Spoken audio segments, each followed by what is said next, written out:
na Sacadura Cabral, vai ser o Fruto Sagrado em Oficina G3, 2 bandas de rock. Se você não gosta de rock, eu aconselho você não ir.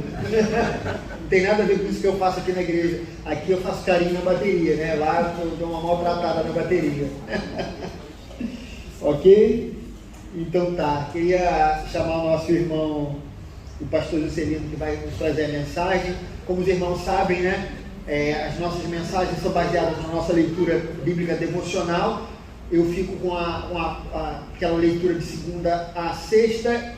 O nosso irmão Jefferson, de aquela devocional aos domingos, sábados e domingos. E o nosso irmão Juscelino, ele trabalha o Novo Testamento. Toda vez que ele vem pregar, ele trabalha o Novo Testamento. A gente acredita que assim que a gente tem uma pregação ampla da palavra do Senhor, e que o Senhor abençoe o nosso irmão nesse momento. Ok?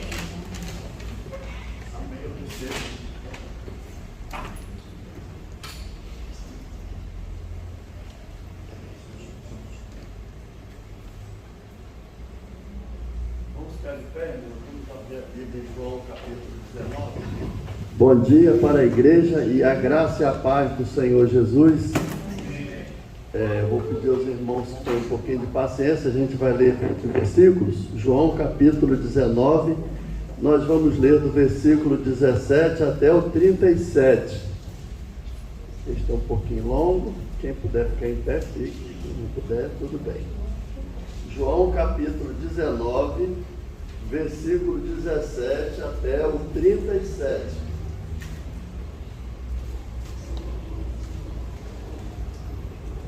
Irmãos acharam? Podemos ver, né? Então acompanhe a leitura. Então os soldados encarregaram-se de Jesus. Levando a sua própria cruz, ele saiu para o lugar chamado Caveira, que em aramaico é chamado Gólgota. Ali o crucificaram e com ele 2 outros, um de cada lado de Jesus. Pilatos mandou preparar uma placa e pregá-la na cruz com a seguinte inscrição: Jesus Nazareno, Rei dos Judeus. Muitos dos judeus leram a placa, pois o lugar em que Jesus foi crucificado ficava próximo da cidade, e a placa estava escrita em aramaico, latim e grego. Os chefes dos sacerdotes dos judeus protestaram junto a Pilatos: não escrevas o Rei dos Judeus, mas sim que esse homem se dizia Rei dos Judeus. Pilatos respondeu: o que escrevi, escrevi. Tendo crucificado Jesus, os soldados tomaram as roupas dele e as dividiram em 4 partes, uma para cada um deles, restando a túnica. Esta, porém, era sem costura, tecida numa única peça de alto a baixo. Não a rasguemos, disseram uns aos outros. Vamos dividi-la por sorteio, quem ficará com ela? Isto ocorreu para que se cumprisse a escritura que diz: dividir as minhas roupas entre si e tiraram sortes pelas minhas vestes. Foi o que os soldados fizeram. Perto da cruz de Jesus estavam sua mãe, a irmã dela, Maria, mulher de Cleopas, e Maria Madalena. Quando Jesus viu sua mãe ali, perto dela, o discípulo a quem ele amava, disse à sua mãe: aí está seu filho. E ao discípulo: aí está sua mãe. Daquela hora em diante, o discípulo a recebeu em sua família. Mais tarde, sabendo então que tudo estava concluído, para que a escritura se cumprisse, Jesus disse: tenho sede. Estava ali uma vasilha cheia de vinagre. Então embeberam uma esponja nela, colocaram a esponja na ponta de um caniço de sopo e ergueram até os lábios de Jesus. Tendo provado, Jesus disse: está consumado. Com isso curvou a cabeça e entregou o Espírito. Era o dia da preparação e o dia seguinte seria um sábado, especialmente sagrado. Como não queriam que os corpos permanecessem na cruz durante o sábado, os judeus pediram a Pilatos que mandasse quebrar as pernas dos crucificados e retirar os corpos. Vieram então os soldados e quebraram as pernas do primeiro homem que fora crucificado com Jesus, e em seguida as do outro.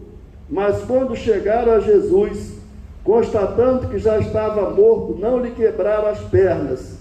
Em vez disso, um dos soldados perfurou o lado de Jesus com uma lança, e logo saiu sangue e água. Aquele que o viu, disso deu testemunho, seu testemunho é verdadeiro. Ele sabe que está dizendo a verdade, e dela testemunha para que vocês também creiam. Estas coisas aconteceram para que se cumprisse a Escritura. Nenhum dos seus ossos será quebrado. E como diz a Escritura noutro lugar, olharão para aquele que transpassaram. Vamos orar, irmãos. Pai, aqui está a tua palavra, aqui está eu, aqui está a tua igreja. E eu espero de ti, Senhor, a iluminação, a unção. Abençoa o coração dos irmãos, a mente, para ouvir a tua palavra, e usa-me para a glória do teu nome, no nome do Senhor Jesus. Amém? Amém. Certos irmãos? Meus irmãos, no ano de 63, um general chamado Pompeu saiu de Roma e foi a Jerusalém, foi a Israel, e tomou Israel como colônia de Roma. A partir daí, Israel começou a pagar impostos a Roma.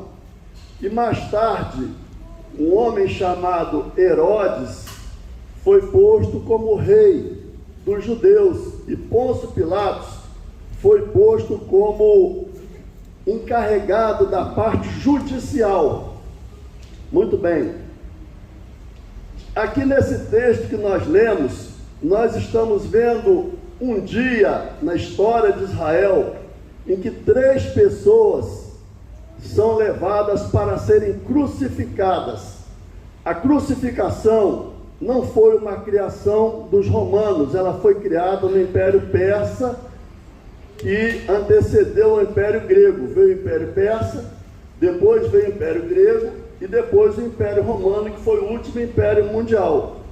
E Alexandre trouxe a crucificação herdada dos persas para a Grécia, e Roma, que recebia a influência que sucedeu o Império Grego e também foi influenciada pela cultura da Grécia. Então Roma adotou a crucificação como pena de morte, como um meio de punir os grandes criminosos, aqueles que cometessem delitos tipo conspiração contra o Império Romano, crimes assim que não poderiam ser punidos com coisas pequenas.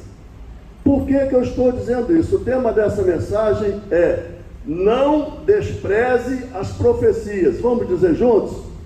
Não despreze as profecias. Muito bem. Aqui nesse texto que nós lemos, nós vemos algumas das profecias da Bíblia se cumprindo. E quando eu li, como o pastor Hernandes Dias Lopes aconselha que quem vai pregar leia exaustivamente o texto, e eu gosto de fazer isso porque a sua mente começa a se abrir. E quando eu li esse texto, eu perguntei a Deus: Senhor, o que é profecia? Eu fiz essa pergunta ao Senhor e veio no meu coração o que eu entendi como sendo uma resposta de Deus. Profecia é a impressão digital de Deus na sua palavra. A profecia é a digital de Deus aqui. Quem lê a Bíblia com o coração sincero vai ver a profecia diante dos seus olhos. E nesse texto, nós, como eu já disse, vimos várias profecias se cumprindo. Então um dia chegou para Pilatos, que era encarregado da função judicial. Pilatos não era judeu, ele era romano, mas ele foi posto como governador. E chegou para ele o julgamento de um homem chamado Jesus. E Pilatos, ele tomou algumas providências antes de decidir. E ele não queria crucificar, não queria mandar que o Senhor Jesus fosse para a cruz, por alguns motivos. O primeiro, Pilatos interrogou o Senhor e ele viu que as acusações que estavam sendo feitas a Jesus, elas não tinham base legal. Então Pilatos, essa foi uma das razões que ele não queria mandar Jesus para a cruz. No interrogatório ele viu que não existia base legal. O segundo motivo que Pilatos não queria levar o Senhor Jesus à cruz é porque dias antes, naquela semana, tinha acontecido a festa de Ramos, quando Jesus chegou em Jerusalém, e lá no livro do profeta Zacarias, isso era uma profecia que o rei entraria na cidade montado num jumento, e o Senhor Jesus veio montado num jumentinho, e quando ele chegou na cidade, o povo pegou palmas, as folhas de coqueiro, né? Daquele coqueiro menor, colocou no chão, e a nação de Israel começou a dizer: bendito aquele que vem em nome do Senhor. E essa era mais uma profecia que indicava que aquele que estava entrando em Jerusalém era o Messias. Então Pilatos viu que isso aconteceu e que a multidão afluiu em volta de Jesus. Então, com certeza, ele ficou preocupado em mandar o Senhor Jesus para a cruz, a multidão se levantar contra, e isso repercutiria mal junto a Roma, para ele, porque ele era encarregado, como eu disse, pela terceira vez, da parte judicial, da segurança da cidade. E o terceiro motivo que ele não queria que o Senhor Jesus fosse mandado para a cruz é que a mulher dele tinha tido um sonho naquele dia desse julgamento. Segundo a tradição, o nome dela era Susana, e ela teve um sonho, e ela mandou dizer a Pilatos: olha, não se mete na questão desse justo, porque nessa noite eu sofri muito insônia por causa dele. Então Pilatos ficou nesse dilema, e eu vou explicar por que eu estou fazendo esse preâmbulo. E aí, o que é que Pilatos fez? Pilatos mandou que o Senhor Jesus fosse para Herodes, para ver o que Herodes ia decidir. E quando Jesus chegou lá, na jurisdição de Herodes, que estava ali também, porque aqui está se desenrolando a festa da Páscoa, então Herodes, isso está, que eu vou te dizer, está lá em Lucas, capítulo 23, no versículo, se não me engano, no versículo 11, mas é no capítulo 23 de Lucas, quando o Senhor Jesus foi levado a Herodes, a Bíblia fala que Herodes ficou muito eufórico. Por quê? Porque ele ouviu falar que o Senhor Jesus tinha feito muitos milagres. Então, ele pensou assim: olha, isso está na Bíblia, ele pensou assim: eu vou pedir a ele que ele faça algum milagre aqui na minha frente. E ele pediu isso ao Senhor, e a Bíblia fala que ele fez muitas perguntas ao Senhor Jesus. Então, faz um milagre aí, eu quero ver alguma coisa, tipo um show pirotécnico, faz alguma coisa aí, para mim ver se você realmente é aquilo que as pessoas falam. E a Bíblia fala que o Senhor Jesus não respondeu uma palavra para Herodes. E aí Herodes devolveu o Senhor Jesus para Pôncio Pilatos. A Bíblia fala que os dois não se davam, mas a partir dessa situação em que Pilatos mandou o Senhor Jesus para Herodes, aí os dois se reconciliaram, Pilatos e Herodes se tornaram amigos novamente. Muito bem, aí a Bíblia, olhando aí para o texto, depois dessa explicação, a Bíblia está dizendo que naquela hora em que o Senhor Jesus está, dentro do texto, sendo crucificado, leia aí, olha para o texto, por favor. Aí no versículo 23, diz assim: tendo crucificado Jesus, os soldados tomaram as roupas dele e as dividiram em 4 partes. Presta bem atenção nisso que eu vou explicar. Uma para cada um deles, restando a túnica. Restando o quê? A túnica. Esta, porém, era sem costura, tecida numa única peça de alto a baixo. E aí eles não rasgaram aquela túnica, eles lançaram um sorteio sobre ela. E aí estava o cumprimento de mais uma profecia. Mas por que eu pedi para você prestar atenção? Porque lá em Lucas, no capítulo 23, que é, vamos dizer assim, paralelo a essa situação aqui da crucificação.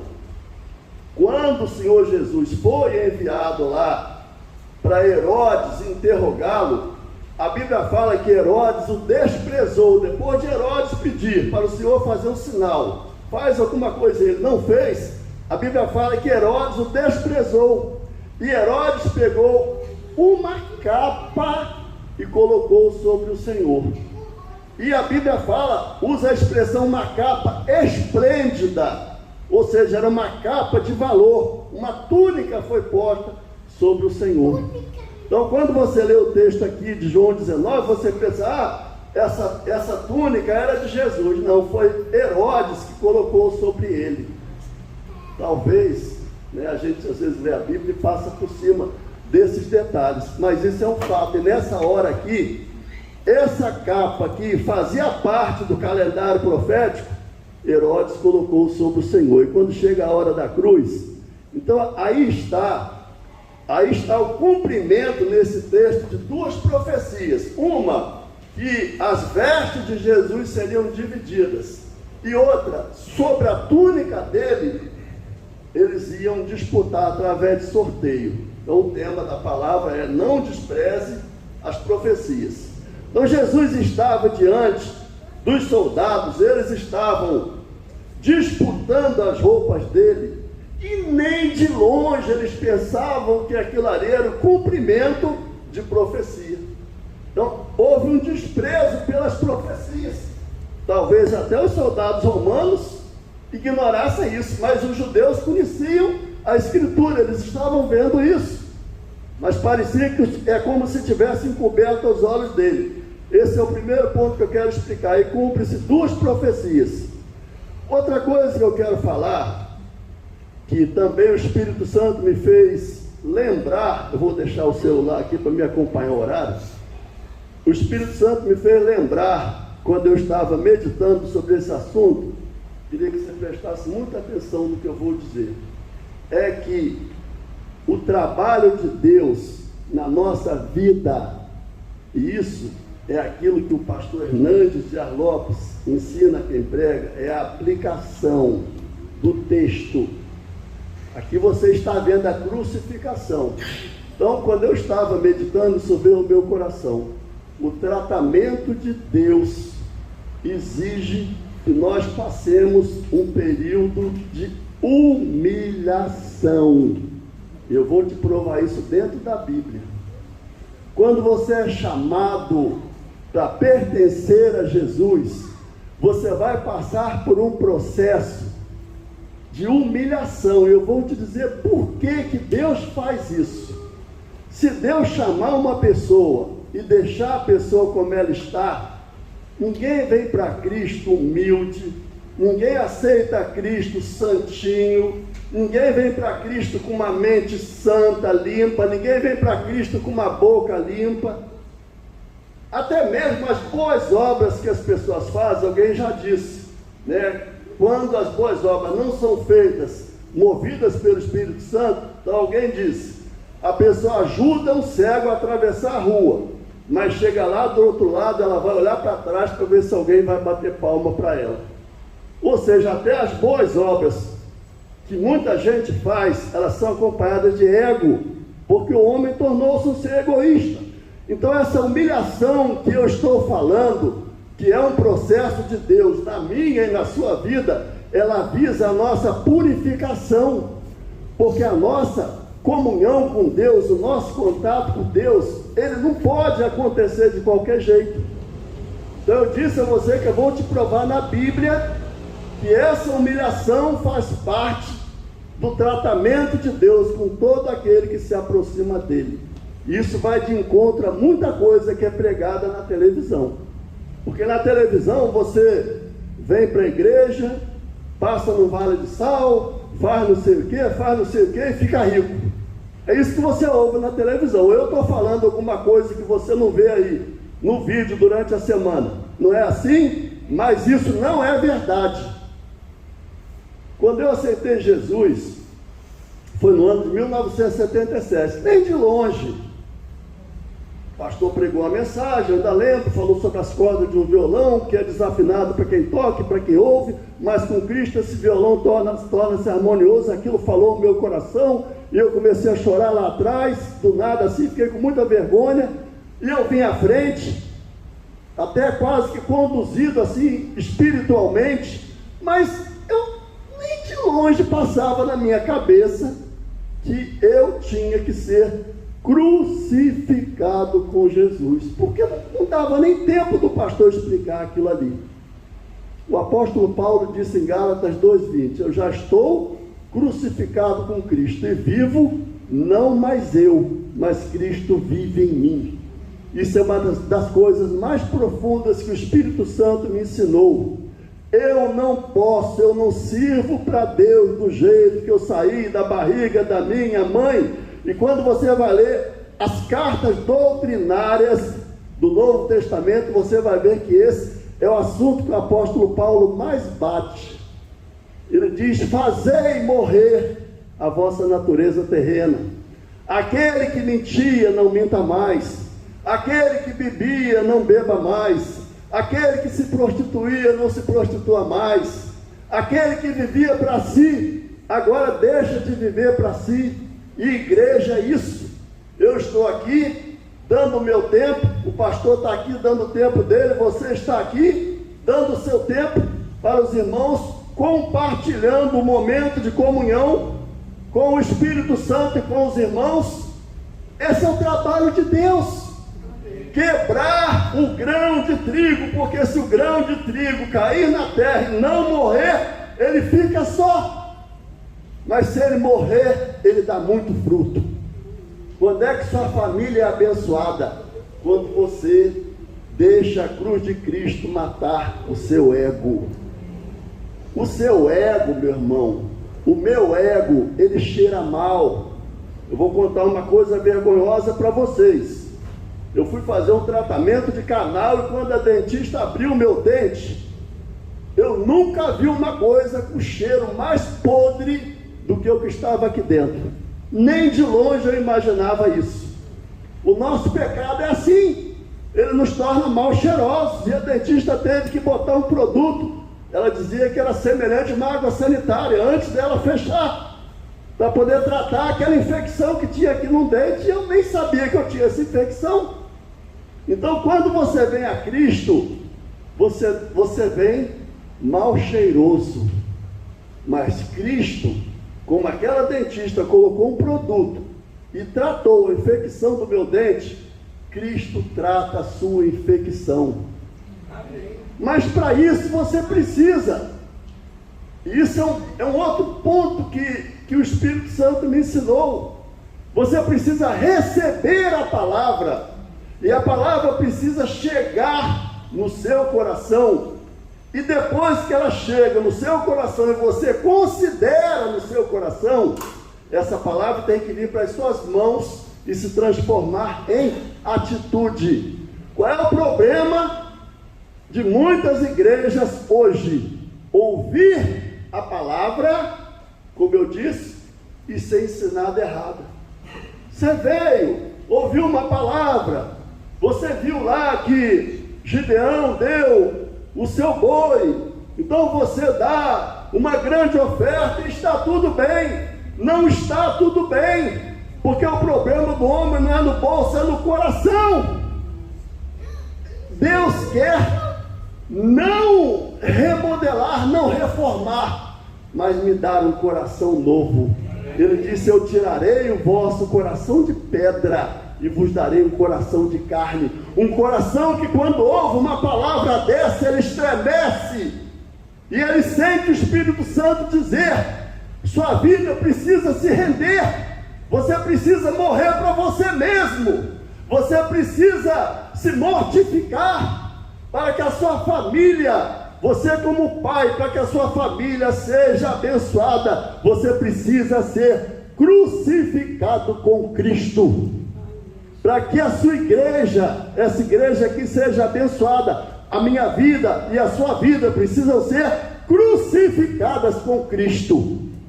O Watchman Nee, um escritor chinês que foi torturado e Deus usou para levar o Evangelho para a China, e eu já fiz referência a ele aqui em outras palavras, e hoje eu vou citar outra coisa que ele disse. Ele disse: Deus se atreve a colocar na prisão os seus maiores embaixadores. Por que Deus permitiu que o apóstolo Paulo fosse preso? Por quê? E eu, quando era novo na fé, eu perguntava isso a Deus. E se Deus perguntasse a mim e a você antes, e perguntasse: meu servo, eu devo permitir que o apóstolo Paulo seja lançado na prisão? O que é que a gente ia dizer na nossa mente natural? Não. Mas se Paulo não fosse preso, ele não teria tempo de escrever as cartas que enriquecem a nossa vida. Ele disse: a minha prisão cooperou para que a guarda pretoriana ouvisse o Evangelho.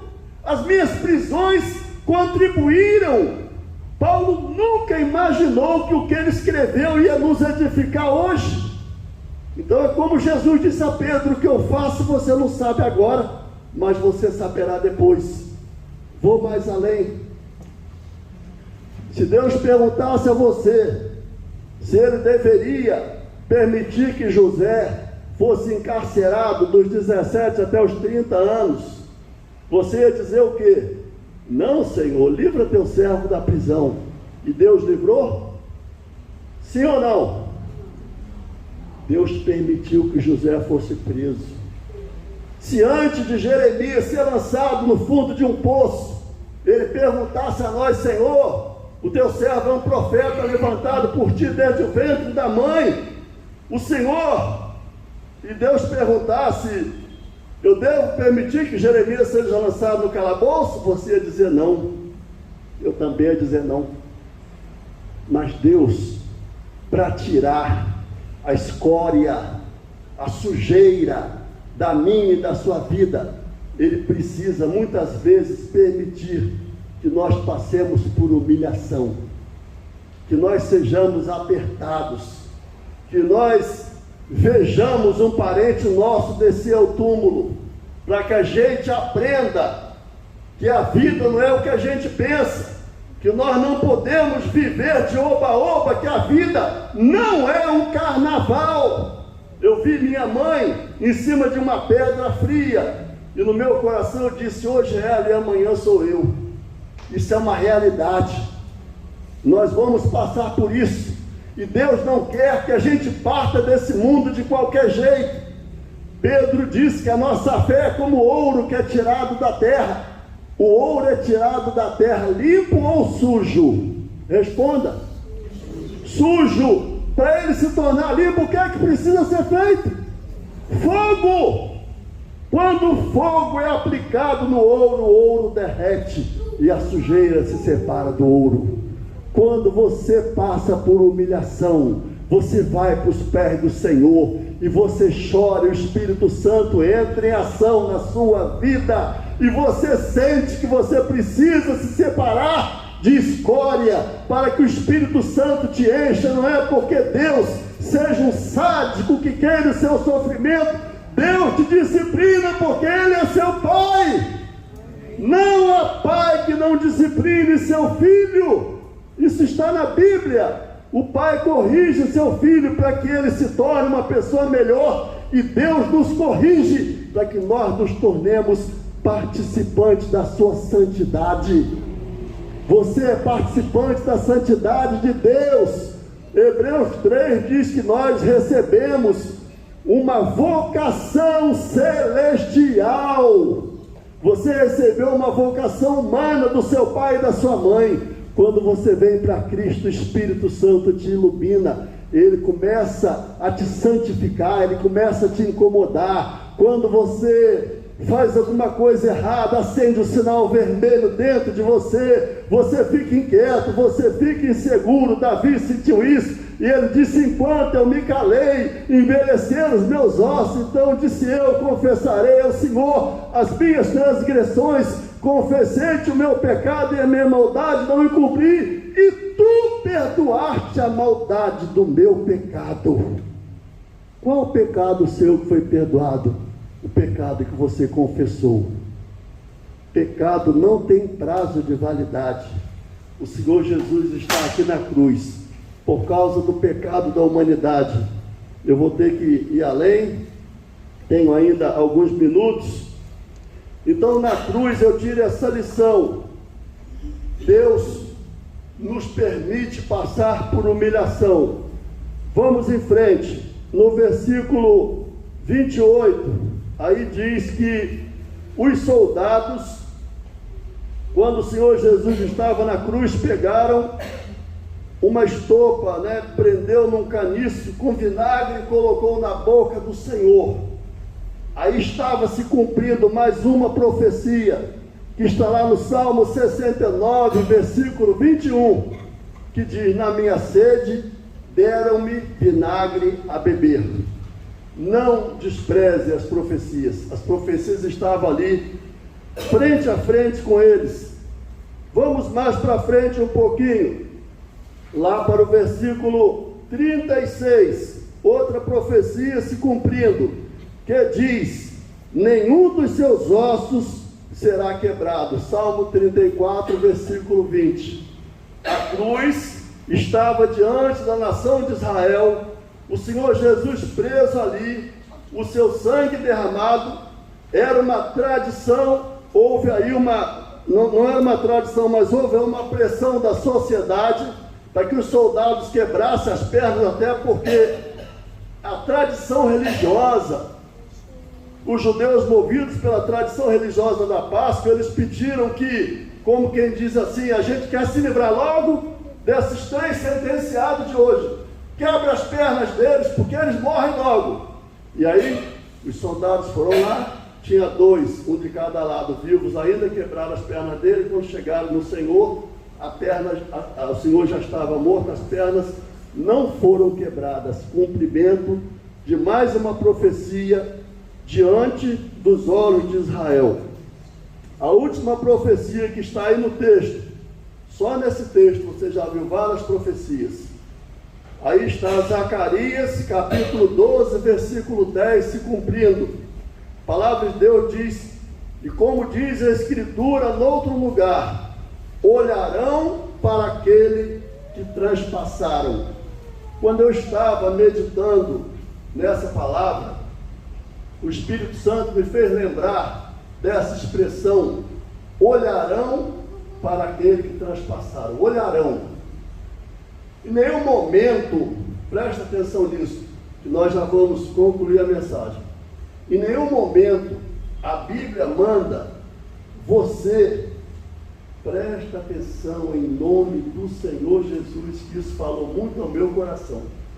Em nenhum momento a Bíblia manda você buscar a mão de Deus. Você não vê isso em nenhum ponto da Bíblia, mas em vários pontos da Bíblia você é mandado buscar a face do Senhor. Qual é a diferença de buscar a mão de Deus para buscar a face de Deus? Quando você busca a mão de Deus, você busca o que Deus tem. Quando você busca a face de Deus, você busca o que Deus é. Deus não quer que você se relacione com Ele por coisas. Deus quer que você o ame. Da mesma forma que às vezes eu dou um presente à minha neta, dava ao meu filho quando ele era menino, eu dava um presente a ele, mas eu não queria comprar meu filho. Eu queria que meu filho me amasse como pai. Deus quer que você o ame. Então isso é buscar a face do Senhor. Os soldados cobiçaram as vestes de Jesus. Nós não devemos cobiçar o que tem nas mãos de Jesus, porque quando nós buscamos a face do Senhor, nós temos o que Ele tem nas mãos. Buscai, em primeiro lugar, o reino de Deus e a sua justiça, e as demais coisas vos serão acrescentadas.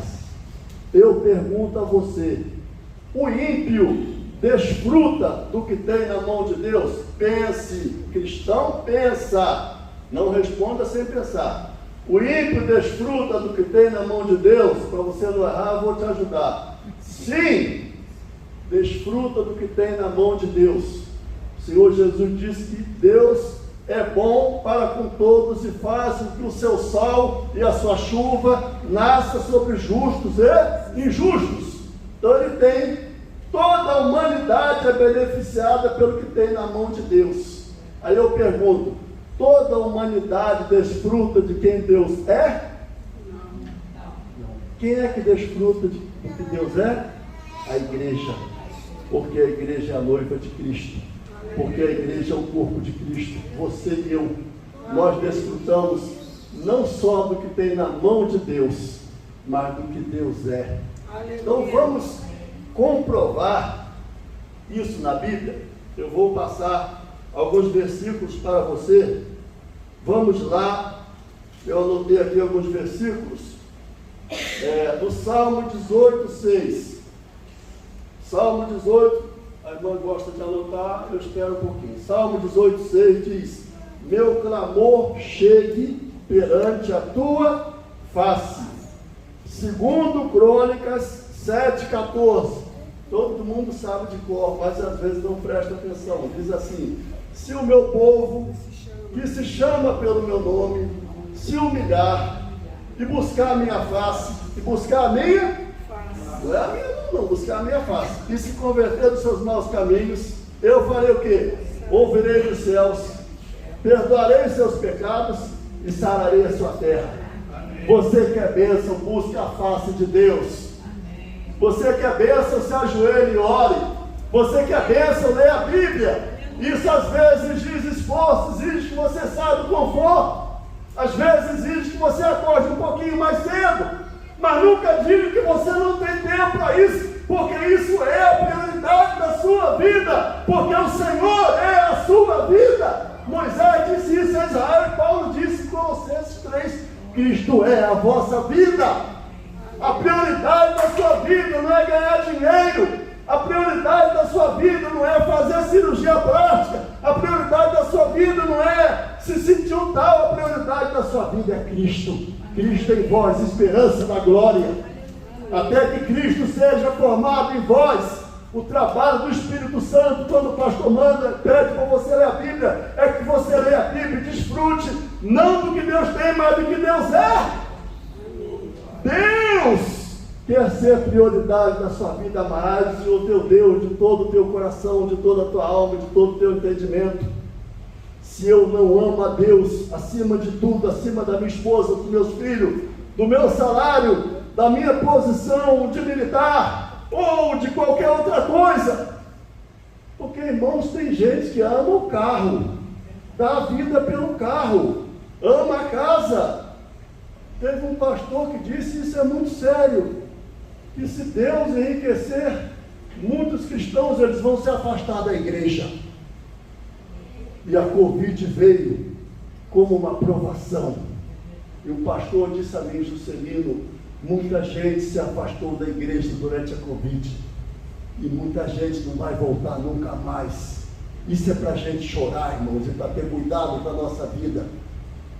Então Deus permite que a gente passe por coisas. Lá em Deuteronômio, no capítulo 8, Moisés diz a Israel: o Senhor teu Deus te conduziu pelo deserto e te permitiu ter fome e sede, para que tu soubesses o que estava no teu coração.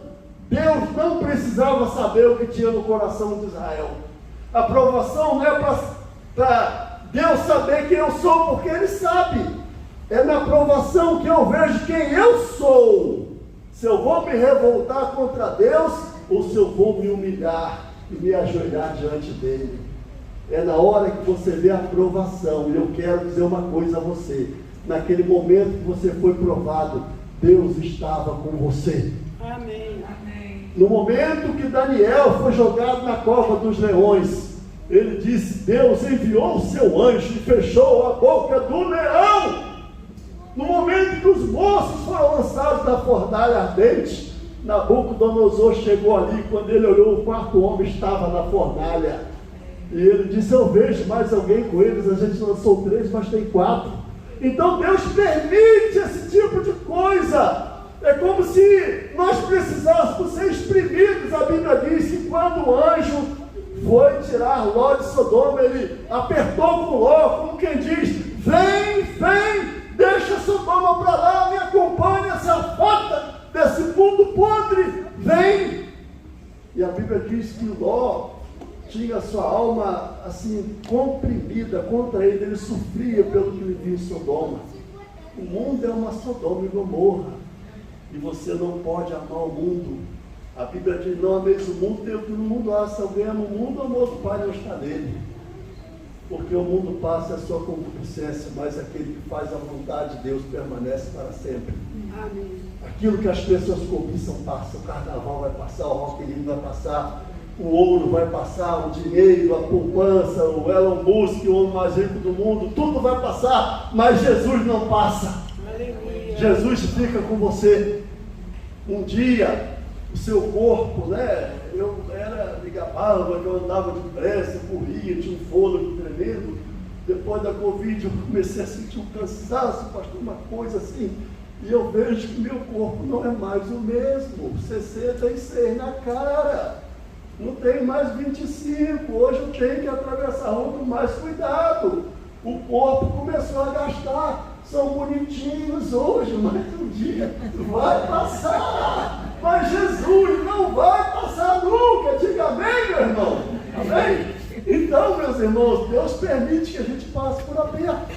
Então, a palavra de Deus está dizendo, o Salmo 27, versículo 8, Davi disse assim, uma coisa que, no Salmo 27, versículo 8, diz que o Senhor disse a Davi assim, quando o Senhor disse, buscai o meu rosto.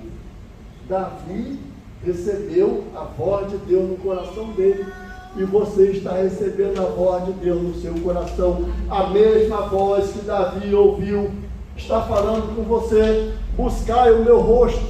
E outro texto, que eu não vou citar tantos aqui, diz: buscai o meu rosto e vivei.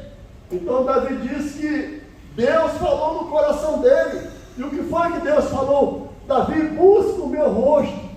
Davi todo ocupado, cheio de coisas para se preocupar, e Deus falou: Davi, disse, busca o meu rosto. Deus está falando para a mãe que está aqui, preocupada com o filho: mãe, busca o meu rosto.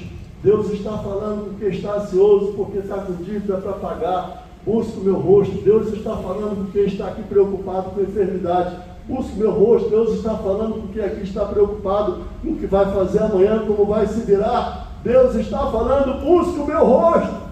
Davi disse: deleita-te no Senhor, meu irmão.